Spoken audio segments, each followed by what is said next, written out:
کیا جائے گا۔ حضرت سیدہ عائشہ صدیقہ رضی اللہ تعالی عنہ تاریخ اسلام کی وہ پاکیزہ عالمہ اور فاضلہ ہیں جنہیں براہ راست بارگاہ مصطفی صلی اللہ تعالی علیہ وسلم سے اکتساب فیض ملا۔ آپ رضی اللہ تعالی عنہ دین کا 2/3 حصہ بیان فرماتی ہیں۔ 2210 روایات ہیں جو آپ نبی علیہ السلام سے روایت کرتی ہیں۔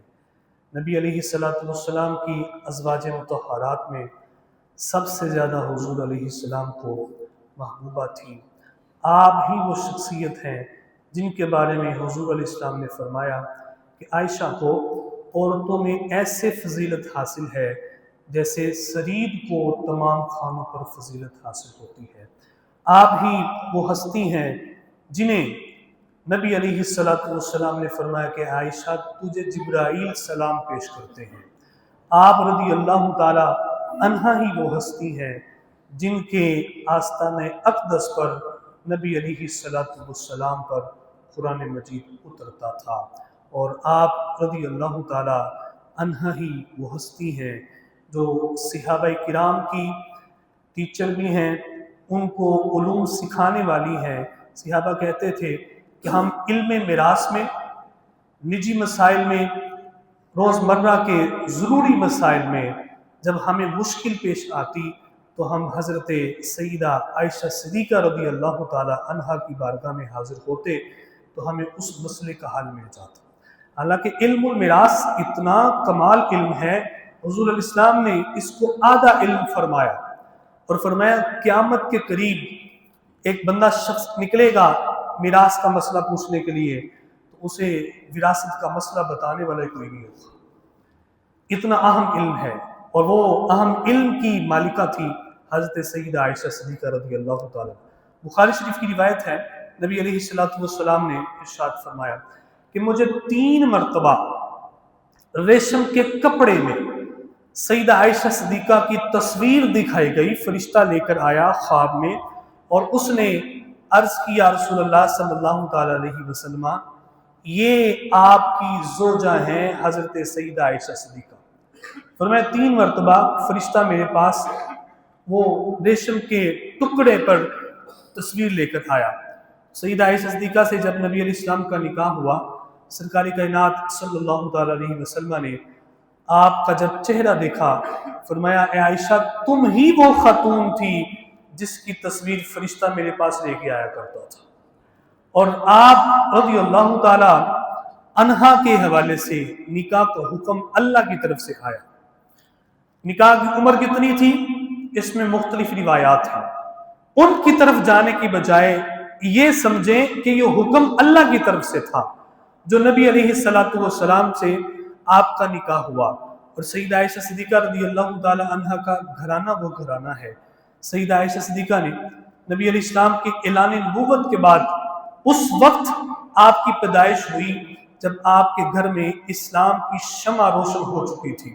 آپ بھی مسلمان، آپ کے والد محترم صدیق اکبر کلمہ پڑھ کے اسلام لا چکے تھے، اور اسی طرح آپ کی والدہ بھی اسلام کے دامن سے وابستہ ہو چکی تھی۔ اس وقت حضرت سیدہ عائشہ صدیقہ رضی اللہ تعالی عنہ کی پیدائش ہوتی ہے، یعنی آپ نے اپنی آنکھ آغوش اسلام میں کھولی، آپ کے گھر میں اسلام داخل ہو چکا تھا۔ سیدہ عائشہ صدیقہ رضی اللہ تعالی عنہ اب فرماتی ہیں سرکار کائنات صلی اللہ تعالی علیہ وسلم دن میں 2 مرتبہ ہمارے گھر میں آیا کرتے تھے۔ صدیق اکبر رضی اللہ تعالی عنہ کے گھر میں حضور کتنی مرتبہ جاتے؟ 2 مرتبہ، اور نگاہیں جھکا کر جاتے۔ نبی علیہ السلام بھی نگاہیں جھکا کر اس طرح انداز میں جاتے کہ آپ نے کسی بھی مستورات کو وہاں سے گزرتے ہوئے کبھی نہیں دیکھا۔ جب سیدہ سے ملاقات ہوئی تو فرمایا وہ تو تم ہی تھی۔ اگر حضور علیہ السلام نے دیکھا ہوتا سیدہ عائشہ صدیقہ، حالانکہ بچپن کا عالم ہے، لیکن نبی علیہ السلام کی شرم و حیا کا عالم دیکھیں۔ یہ ہمیں سرکار کائنات صلی اللہ تعالیٰ علیہ وسلم کے معمول سے یہ عمل ملتا ہے، جب کسی رشتہ دار یا دوست کے گھر جائیں، عزیز کے گھر جائیں تو نظریں جھکا کے رکھنی چاہیے۔ ان کی مستورات پھر رہی ہوں، چل پھر رہی ہوں تو ان کی طرف نظر نہیں کرنی چاہیے، ٹک ٹکی باندھ کے نہیں دیکھنی چاہیے، جاسوسیت نہیں کرنی چاہیے کہ گھر میں ہے کون، کون رہتا ہے، کتنے لوگ ہیں۔ بس اپنے کام سے جائیں اور نظریں جھکائیں، کسی کے گھر بھی جائیں۔ یہ اسلام کا بڑا حسین عمل ہے، چونکہ حضور علیہ السلام کی زندگی اللہ فرماتا ہے لَقَدْ كَانَ لَكُمْ فِي رَسُولِ اللَّهِ أُسْوَةٌ حَسَنَةٌ، بہترین نمونہ ہے۔ تو اس انداز سے نظریں جھکا کر اور نظریں اچھے طریقے سے حیا رکھ کر کسی دوست کے گھر جائیں تو اس عمل کا مظاہرہ کریں۔ اب نبی علیہ السلام کی حیا دیکھیں۔ سیدہ عائشہ صدیقہ فرماتی ہیں کواری لڑکی نے کیا شرمانا تھا، حضور علیہ السلام اس سے بھی زیادہ شرم والے تھے۔ ایسی حیا ہے سرکار کائنات صلی اللہ تعالیٰ علیہ وسلم کی۔ آپ سے نکاح جب ہوا سیدہ کا تو فرمایا عائشہ وہ تو تم ہی ہو جس کی تصویر مجھے دکھائی گئی تھی۔ پھر آپ کی رخصتی ہوئی، مدینہ المنورہ جب تشریف لے کر چلے گئیں نبی علیہ السلام کے ساتھ، سیدہ عائشہ صدیقہ رضی اللہ تعالیٰ عنہ کا چونکہ اس وقت کم سنی کی وجہ سے نبی علیہ السلام کے ساتھ وہ ماحول تھا کہ حضور علیہ السلام نے ابتدا میں ہی سیدہ عائشہ صدیقہ کی تربیت فرمائی، آپ کے ناز اور نخرے اٹھائے، آپ سے پیار کیا، محبت کی۔ نبی علیہ السلام کی تمام ازواج میں قواری زوجہ حضرت سیدہ عائشہ صدیقہ رضی اللہ تعالیٰ عنہ تھی۔ نبی علیہ السلام کو آپ سے اتنی محبت تھی، ایک دن ایک شخص نے پوچھا یا رسول اللہ صلی اللہ تعالیٰ علیہ وسلم مجھے ارشاد فرمائیے کہ آپ کو سب سے زیادہ محبوب کون ہے؟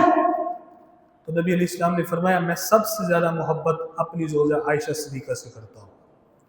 عرض حضور ہم پوچھ رہے ہیں مردوں میں، تو فرمایا مردوں میں ان کے ابا جی صدیق اکبر سب سے زیادہ مجھے محبوب ہے۔ یہ اس گھرانے سے سرکار کائنات صلی اللہ تعالیٰ علیہ وسلم کا تعلق اور محبت۔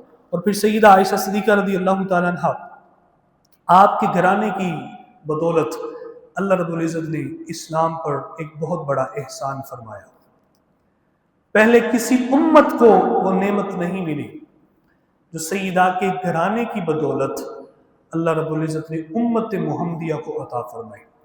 غزوہ بن مستلق سے جب آپ تشریف لا رہے تھے واپسی، ایک جگہ پڑاؤ کیا، سیدہ عائشہ صدیقہ کا ہار گم ہو گیا، تلاش کیا ہار نہ ملا۔ ادھر اصحاب رسول صلی اللہ تعالیٰ علیہ وسلم پانی کی قلت کی وجہ سے پریشان تھے، کسی نے وضو کرنا تھا، نماز پڑھنی تھی، کچھ دیگر معاملات تھے۔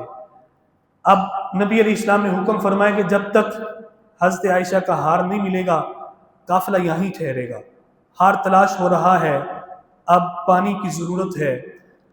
تو حضرت سیدنا ابو بکر صدیق رضی اللہ تعالیٰ عنہ آپ ذرا جلال میں آگے، لوگوں کے جب انداز دیکھے اور ان کے ماحول کو دیکھا، فرمایا میری بیٹی کی وجہ سے میرے صحابہ کو، میرے محبوب علیہ السلام کے صحابہ کو، میرے ساتھیوں کو یہ تکلیف برداشت کرنی پڑ رہی ہے۔ تو ہار کو سیدہ عائشہ صدیقہ ذرا غور سے رکھتی۔ آپ نبی علیہ السلام کے خیمے میں آئے، سیدہ عائشہ صدیقہ اس حالت میں تھی کہ نبی علیہ السلام کا سر سیدہ کی گود میں تھا، حضور آرام فرما رہے تھے، نبی علیہ السلام کو کسی حوالے سے پریشانی نہیں تھی، کیونکہ حضور علیہ السلام جانتے تھے کہ میری زوجہ کی بدولت، میرے یار غار صدیق اکبر کی بدولت امت محمدیہ کو ایک بہت بڑا انعام ملنے والا ہے جو پہلے کسی کو نہیں ملا، کسی امت کو وہ شرف حاصل نہیں ہوا۔ تو سیدہ عائشہ صدیقہ فرماتی ہیں صدیق اکبر آئے اور میری کمر میں آ کر اپنے ہاتھ کے ساتھ مجھے دبایا، غصے میں، کہتی میں حرکت نہیں کر رہی تھی، میں نے برداشت کیا اپنے ابا جی کا غصہ، کیونکہ میری گود میں نبیوں کے امام تشریف فرما تھے، میں چاہتی تھی نبی علیہ السلام میری حرکت کی وجہ سے کہیں پریشان نہ ہو جائے، آپ کی نیند میں خلل نہ آ جائے۔ صدیق اکبر ادھر غصے میں ہیں تو فرماتی ہیں نبی علیہ السلام جب بیدار ہوئے، لوگوں کو پانی کی قلت تھی، اللہ رب العزت نے تیمم کی آیت کو نازل فرما دیا، اور یہ تیمم کا حکم پہلے کسی امت کے لیے نہیں تھا۔ فرمایا محبوب اگر ان کو پانی نہیں مل رہا تو اپنے صحابہ کو کہہ دیں پاک مٹی سے اپنے چہرے کا ہاتھوں کو کوہنیوں سمیت مسح کر لیں، ایسے ہی ہوگا جیسے انہوں نے پانی سے وضو کیا ہوا ہے۔ جس کو کوئی مسئلہ ہے طہارت کا، نماز ہے، غسل فرض ہو چکے، کوئی بھی مسئلہ ہے، اب آپ کی امت کے لیے یہ انعام مل گیا ہے کہ اللہ رب العزت نے حکم دے دیا کہ مسافر ہے، مریض ہے، کسی جگہ کوئی شخص چلا جاتا ہے، پانی نہیں ملتا یا پانی استعمال کرنے پر قادر نہیں ہے، پانی تو موجود ہے لیکن مریض ہے، ایسا مرض ہے کہ طباء نے منع کیا ہے کہ پانی استعمال نہیں کرنا، تو فرمایا اس وقت یہ اپنے چہرے کا اور اپنے ہاتھوں کا کونیوں سمیت مٹی سے مسح کر لیں، تیمم کر لیں، اللہ ان کی تمام عبادات کو قبول فرمائے گا۔ اور یہ انعام پہلے کسی امت کو نہیں ملا۔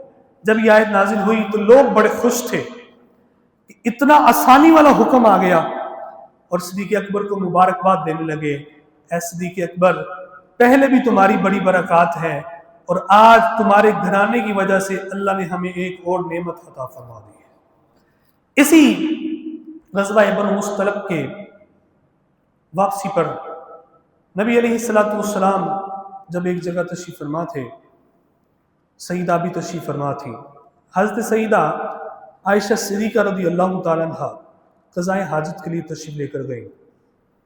قافلے والوں نے سمجھا آپ اپنے سواری میں تشریف فرما ہے، وہ اٹھے اور تشریف لے گئے سواری ساتھ لے کر۔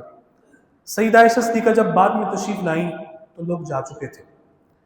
اب نبی علیہ السلام کا یہ معمول ہوتا تھا کہ سرکار کائنات صلی اللہ تعالیٰ علیہ وسلم نے ایک شخص کو آگے بھیجا ہوتا تھا، مقدمۃ الجیش، جو قافلے سے آگے ہوتا اور رستے میں آنے والی مشکلات کا بتاتا، اور ایک شخص کی پیچھے ڈیوٹی تھی کہ جو قافلے والے ہیں ان کا سامان گر جائے یا ضروری اشیاء گر جائیں ان کو اٹھا لیں اور اٹھا کر تو واپسی قافلے کے ساتھ شامل ہو جائے۔